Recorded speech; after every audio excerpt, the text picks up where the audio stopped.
Good morning, Facebook friends. I wanted to give you a vibrant thought for the day. My pastor, Jamie Van Gelder from the House Church in Egan, said recently, whoever has the most hope has the most influence.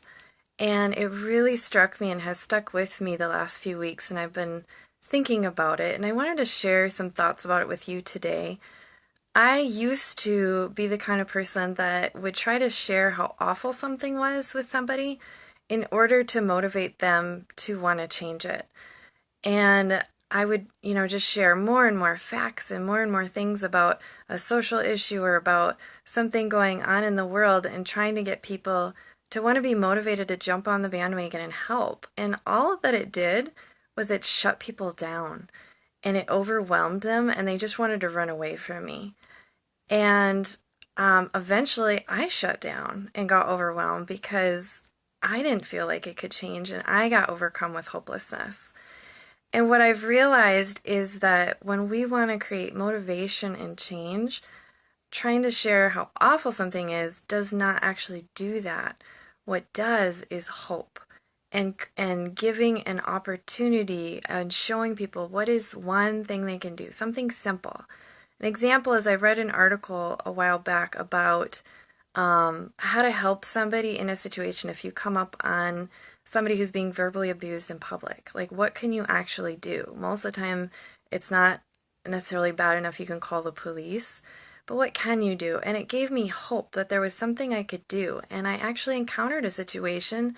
I was out working out, climbing. I'm a rock climber, and I saw this dad and his daughter climbing, and she was on the wall, and she couldn't have been like 5 years old or less. And she got scared and asked to come down, and he started pushing her and verbally just being like, well, are you going to be a quitter your whole life? And da da da da da da da. And he was just kind of ripping into her, and she just shut down. And I was just like, oh my gosh, this is not helping this poor girl. She's trying to deal with her fear of heights, She's young, and she's asking for safety and to be brought down. And so when she got down, I was taking a rest, and her dad got on and started climbing, and so she was just sitting there resting next to me.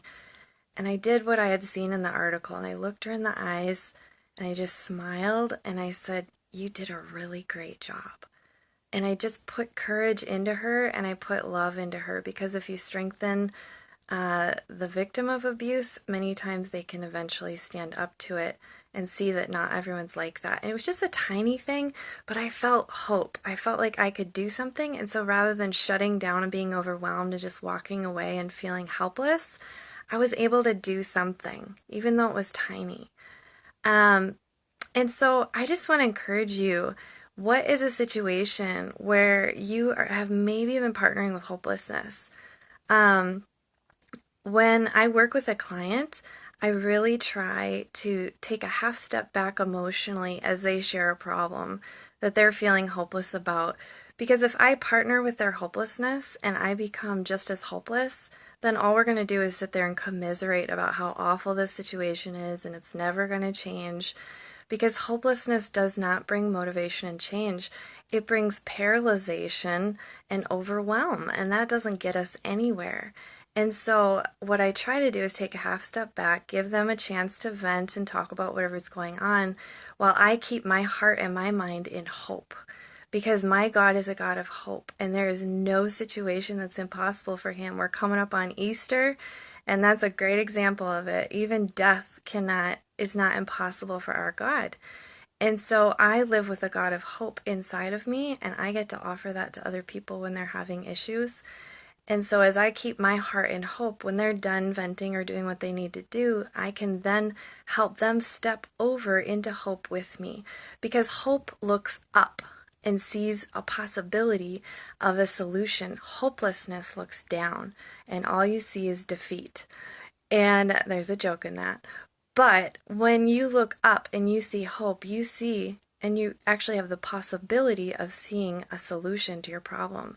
And so when I can help somebody step into hope, I can be a huge influence in their lives to help them get out, because there is actually no hopeless situation in the world. because my God is a God of the impossible. I think about the movie National Treasure.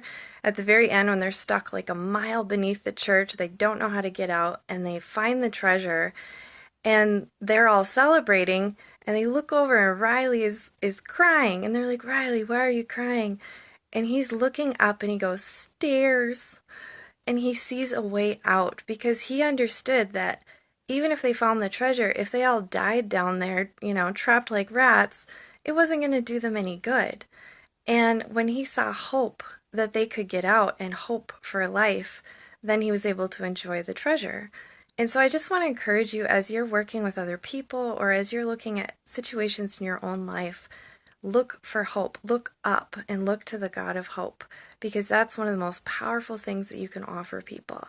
So that's my vibrant thought for the day. If you're having trouble having hope in a situation in your life, call me. I love helping people find the hope and finding the way out of the situations that they think are impossible. So check out vibrantlifeconsulting.com, and I hope you have a wonderful day. Bye.